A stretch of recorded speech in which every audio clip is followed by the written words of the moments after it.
प्रकार के आयोजन के बारे में सोचा और पिछले कई दिनों से मैं देख रहा हूँ हिंदुस्तान समागम के बैनर के साथ समाज के विभिन्न वर्गों के साथ वो विमर्श करा रहे हैं और जिसको जो उपयुक्त लगता है लोग अपनी बात कहने की बहुत अच्छी बात है। और आपने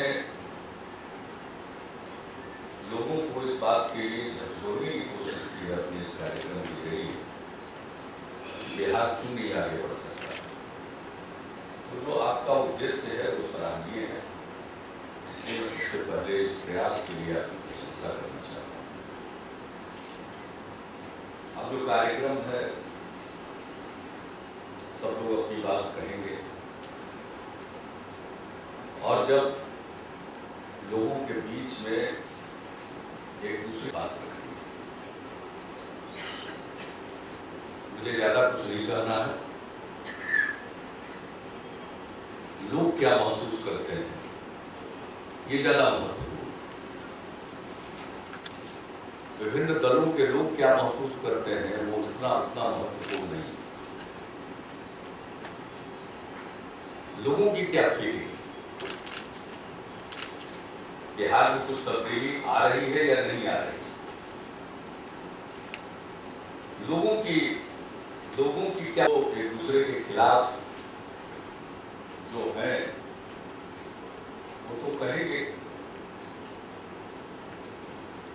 लेकिन ज्यादा जरूरी है तो कम से कम एक अवसर आपने दिया है जिसके चलते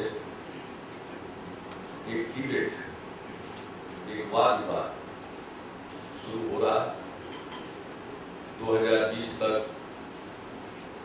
भारत को विकसित राष्ट्रों की श्रेणी में लाना है और ऐसा करने के लिए बिहार का विकास जरूरी है, ये हम सब मानते हैं। और यही कारण है कि हम लोगों ने तत्कालीन राष्ट्रपति डॉक्टर APJ अब्दुल कलाम के सामने विधानमंडल के संयुक्त सत्र में यह संकल्प लिया कि बिहार को तो अपनी राजनीतिक मान्यताएं हैं, वो इन बातों को नहीं मानते। विकास के बारे में भी तरह तरह की अवधारणाएं हैं। बहुत लोगों के लिए कुछ फैक्ट्रियां बन जाए, कुछ सड़कें ठीक हो जाए, वही विकास है।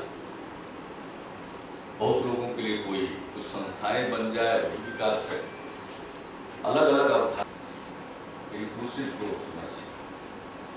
और जब हम समावेशी विकास की बात करते हैं तो समाज के सभी तबकों का विकास होना चाहिए, सभी क्षेत्रों का विकास होना चाहिए। बिहार की अपनी विशिष्ट समस्याएं, आप लोग जितने लोग मॉडरेटर आशुतोष जी या सुधांशु जी जो कुछ भी बोल रहे थे, ये पता नहीं पिछले 10 साल 15 साल से हम लोग हर सभा में यही बात बोल रहे हैं कि जिस बिहार का ये इतना स्वर्णिम इतिहास है, गौरवशाली अतीत है, वर्तमान बिगड़ गया है, इसको हम सुधारेंगे। तो उन बातों को दोहराने से कोई मतलब नहीं, सबको मालूम है कि हमारा अतीत बहुत गौरवशाली। और मेरे जैसे व्यक्ति की मान्यता है कि हमारा भविष्य भी उज्जवल हो। हम वर्तमान में जो कर सकते वो करें, किसी के पास कोई जादू की छड़ी नहीं। जितने लोग होते हैं उनके विचार एकांगी होते हैं, और अगर एकांगी न भी हैं तो किसी भी मसले पर अगर एक प्रकार की भी राय होती है तो अप्रोच में फर्क आता है, एम्फेसिस में फर्क आता है, कई प्रकार की बातें होती है। लेकिन मेरी समझ से मैं उन तमाम प्रकार के वैसे मुद्दे की तरफ मैं नहीं जाना, वैसे मुद्दों की तरफ मैं नहीं जाना चाहता। हमारी समझ से बिहार का विकास बिल्कुल होगा और जो जिस क्षेत्र में है अपनी भूमिका निभाए। बिहार के लोग बहुत अच्छे हैं, यहाँ के लोग मेहनती हैं, मेहनत की रोटी खाते हैं, भीख मांगने की प्रवृत्ति नहीं है। यहाँ की युवा पीढ़ी बहुत मेधावी है। उनके साथ मेरिट में, प्रतिस्पर्धा में वो सफल नहीं हो पाते हैं, तो उसको रोकने की कोशिश करते हैं। अब चारों तरफ जिस प्रकार से हर प्रकार की परीक्षा में लोग पास कर रहे हैं, चाहे वो ऊंची नौकरी के लिए संघ लोक सेवा आयोग के द्वारा आयोजित की जाने वाली परीक्षाएं हो, या उच्च शिक्षण संस्थान IIT जैसे संस्थानों में नामांकन के लिए आयोजित होने वाली परीक्षा हो, या रेलवे की नौकरी के लिए परीक्षा हो, या किसी चीज की नौकरी की परीक्षा हो, नामांकन के लिए परीक्षा हो, सबसे अधिक संख्या में बिहार के लोग पास करते हैं। JNU में चले जाइए तो बिहार के लोग भरे भी। JNU का खास मकसद से उसकी स्थापना की गई, और कई बार JNU में भी कैसे इधर के लड़के कम आए, अनेकों बार प्रयास हुआ। कल भी हमने देखा है कि IIT को लेकर प्रयास हुआ। इस प्रकार के प्रयास भी होते रहते हैं कि इस तरह के पिछड़े इलाकों के लड़के कम आए। IIT की परीक्षा में पास करने के लिए 80% उसमें बैठने की क्या जरूरत है? इतना उसको क्वालिफाइंग मार्क की क्या जरूरत है? IIT की परीक्षा में पास करना, और IIT की परीक्षा को पास करने के लिए अगर किसी का एडमिशन होता है तो उसका परफॉर्मेंस खराब तो नहीं है। फिर बैठे ठाले दिल्ली में ये नया नया प्रयोग करने की जरूरत क्यों पड़ती है? तो अगर इसका गौर करके देखें कि IIT जैसे प्रतिष्ठित संस्थाओं में किन इलाकों के बच्चे ज्यादा जा रहे हैं, किस पृष्ठभूमि के बच्चे ज्यादा जा रहे हैं,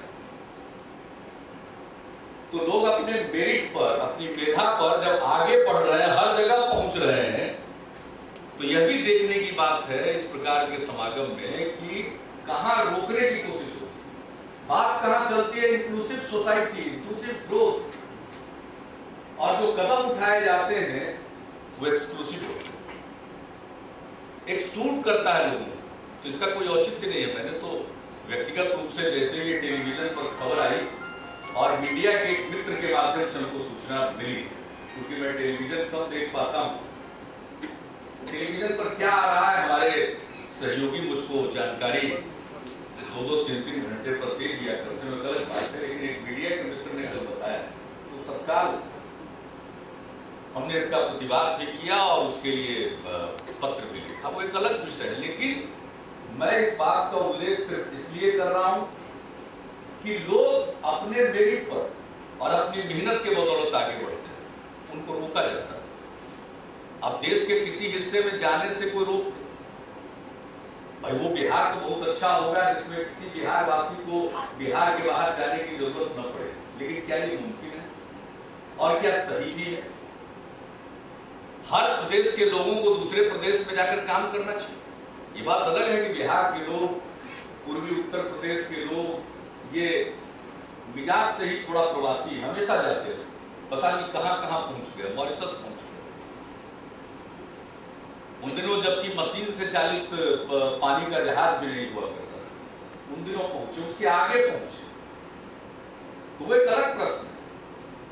लेकिन क्या अपने संविधान के रहते हुए देश के किसी दूसरे हिस्से में अगर कोई जाता है तो क्या उसके साथ अपमानजनक व्यवहार होना चाहिए या उसको रोका जाना चाहिए?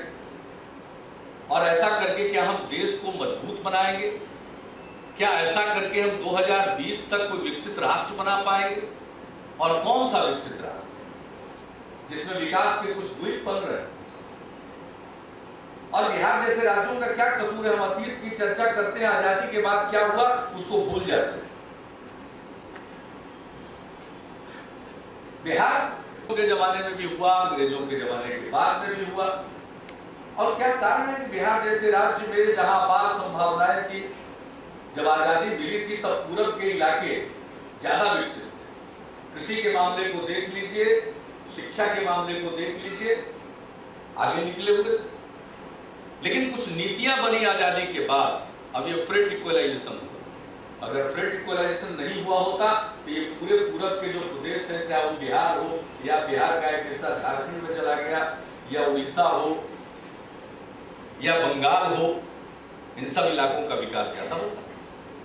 लेकिन फ्रेट इक्वलाइजेशन की नीति अपनाकर इस इलाके की संभावना को समाप्त करके, और अब कहीं भी आप उद्योग धंधा लगाइए, कोई दिक्कत नहीं है, तो ऐसी नीतियां जब आप दे रही है जिम्मेवार रहे, वरना बिहार का भी औद्योगिकरण होता, बिहार का भी विकास होता। प्रति व्यक्ति निवेश कितना हुआ? जनता ने 5 साल के लिए हमको जनादेश दिया तो हम अपना काम करें, दूसरे लोग और जहां हैं वो अपना काम करें, राजनीति में नहीं, समाज के विभिन्न क्षेत्रों में जो इंटेलिजेंसिया वो अपना काम करे। क्योंकि एक बात मैं बता देना चाहता हूं कि इस प्रदेश की जनता जरूर मेहनत कर रही है, वो अपना काम कर रही है, लेकिन जनता की बात जितने लोग करते हैं, चाहे वो राजनीति में हो, चाहे वो समाज सेवी होने का दावा करते हो, बुद्धिजीवी हो, वकील हो, डॉक्टर हो, प्रोफेसर हो, कोई भी हो, मीडिया कर्मी हो, कोई भी हो, हम सब लोग जो जनता की बात करते हैं, जनता के बारे में हम बोलते हैं, जनता के नाम पर हम एक दूसरे पर आक्षेप भी करते हैं, जनता के नाम पर हम आलोचना भी करते हैं एक दूसरे। तो हम जो जनता के नाम पर जो बोलते हैं, लिखते हैं, कुछ करते हैं, हम सब लोगों का दायित्व सबसे ज्यादा है, क्योंकि बिहार की जनता में कोई कमी नहीं है और बिहार में बहुत संभावना है। बिहार जरूरत है कि जनता के नाम पर जो काम करते हैं वो सब अपनी अपनी भूमिका अदा करें। अगर हम एक मर्यादा के अंदर और अपनी सीमाओं के अंदर अपनी बातों को रखें तो मैं समझता हूं कि बहुत आगे बिहार बढ़ सकता है, और जो समाज में कई प्रकार ऐसे रिजॉल्व कर सकते हैं, उस दिशा में ही अगर जुबान चलाएं, उस दिशा में ही अगर कलम चलाएं, तो मैं समझता हूं बिहार का बहुत उपकार हो सकता है और देश के विकास में भी हम लोग अपना योगदान कर सकते हैं। तो हम सब लोग अपनी अपनी भूमिका को निभाएं, यही सबसे बड़ा और सबसे अहम प्रश्न है यही। और समझिए कि बिहार के विकास का मूल मंत्र भी यही। तो इन्हीं शब्दों के साथ और ज़्यादा कुछ न जाते हुए, क्योंकि हम सब लोग यहाँ बोलने वाले हैं, जो सुन रहे हैं वो भी बोलने ही वाले हैं, और हम लोग एक दूसरे को कन्विंस तो कर नहीं सकते। हाँ, मीडिया का प्लेटफॉर्म है, कल पब्लिसिटी एश्योर्ड है, इन्हीं शब्दों के साथ एक बार फिर हिंदुस्तान समूह को मैं अपनी शुभकामनाएं देता हूँ। बहुत बहुत